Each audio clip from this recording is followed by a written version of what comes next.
Hello, everyone. Welcome to New Gen Politics. So I have a clip here from Peter Doocy talking about the recent dinner between Trudeau and Trump in Mar-a-Lago, where Trump allegedly told Trudeau a joke that may not have been a joke. Let's take a look. And tonight we're getting some new details about that Trump-Trudeau dinner from two people who were at the table. We are told that when Trudeau told President-elect Trump that new tariffs would kill the Canadian economy, Trump joked to him that if Canada can't survive without ripping off the U.S. to the tune of $100 billion a year, then maybe Canada should become the 51st state and Trudeau could become its governor. So, was this really a joke? Well, kind of. Might have been. Maybe not. It's only a joke if you didn't laugh. So, I think that Trump is being a little facetious here, but he makes a reasonable point that people don't want to acknowledge or even think about. If Canada can't exist on its own merit, like every other country throughout the history of the world, does it have a right to exist? Well, that's a legitimate question. If Canada needs the U.S. to give it money, to funnel money into it through bad trade deals that do not benefit us, should they exist?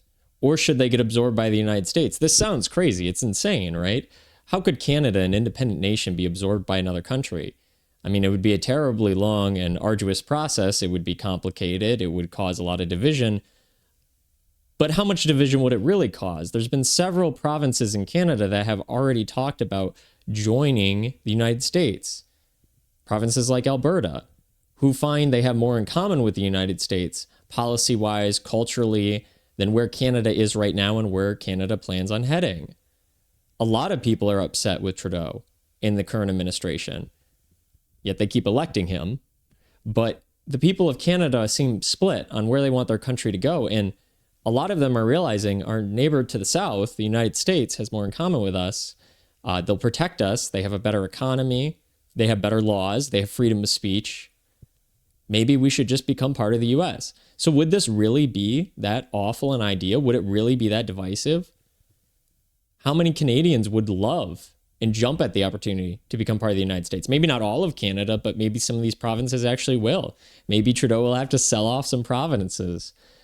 This is something that is really, really interesting because it opens up the discussion for other things to be done as well. Remember when Trump made that joke about Greenland? That wasn't really a joke. We could buy Greenland. Why not? There's no reason we can't. And I'm not talking about annexing them through military force. I'm talking about if these countries can't exist in their current form for whatever reason, governments are totally falling apart. The boundaries have kind of just become unclear. The countries need to sell them off. It's just a piece of land that's a former territory, whatever. There's plenty of reasons that countries grow and shrink and change over time, and Canada could be one of them. I know this sounds crazy, but it may not be as far-fetched as people believe. This is a conversation that will probably be had during this administration and maybe into the future. And even if we're not, put aside the fact of buying Canada for a minute, the fact that Canada can't exist without the United States, without, the United States being hurt by Canada's trade deals, is a problem for Canada. Canada is a country that is rapidly deteriorating. Its government is going full authoritarian and producing worse and worse results every single year. Canada is in free fall. And the fact that as soon as the umbilical cord is going to be cut from the United States, that they're going to die as a country is a serious problem because Trump doesn't want to see harm befall the Canadian people. Most Americans don't. However, Americans want to put America first. And in that sense, it's a little bit of a zero-sum game. If we are not going to actively allow Canada to have trade deals that hurt us, well, then it's going to hurt Canada. That's just the nature of trade deals. That's just the nature of business between countries. And if Canada seriously, economically, practically cannot exist without the United States, then why not just become part of the United States? And if they don't want to do that actively, then the people have to rise up and say, we need to change something about our government, because it's either you fix your government, you fix your country, regain its, sense of autonomy and independence, and have the ability to maintain your country without the aid of the United States, or you get absorbed by another country.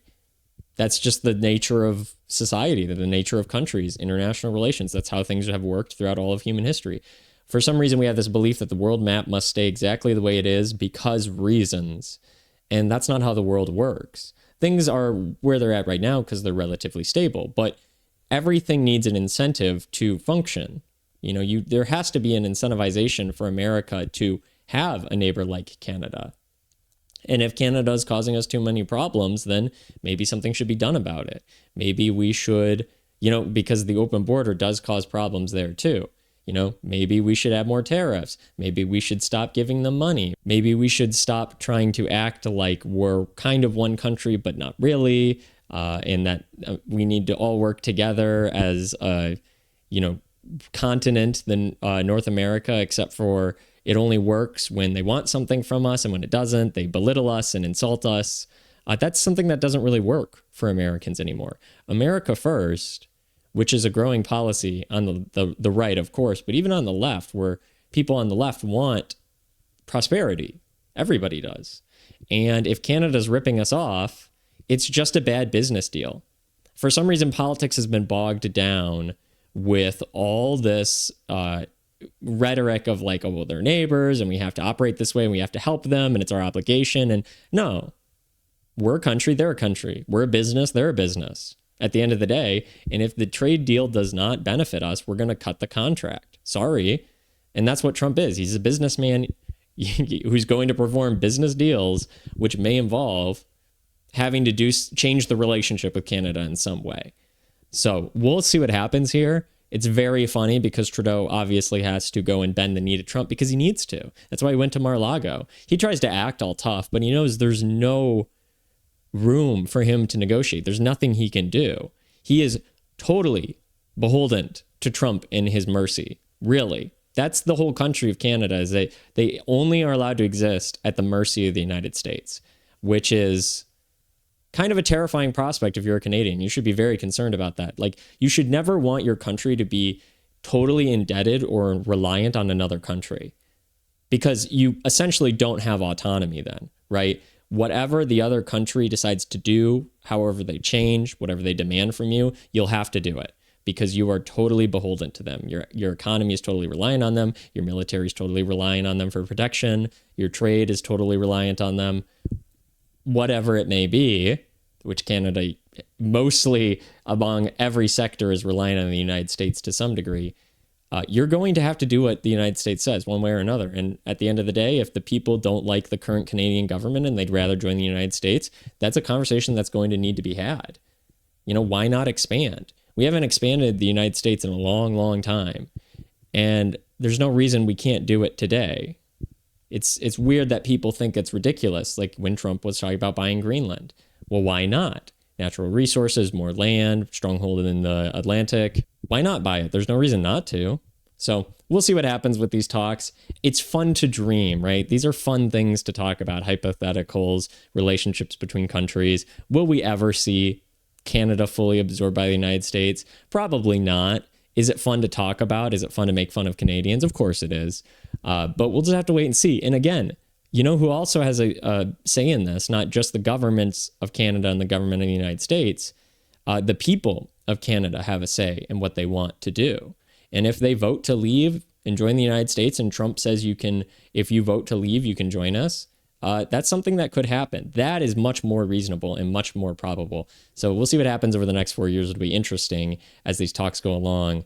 And I'm really looking forward to it. I'd love to see the expansion of the American empire in a way that is beneficial to the people we're absorbing and to us and our own citizens. So what do you think? Should we annex Canada? Should we buy Greenland? Let me know all that down in the comments below. If you like the video, like, share, and subscribe. And thank you for watching.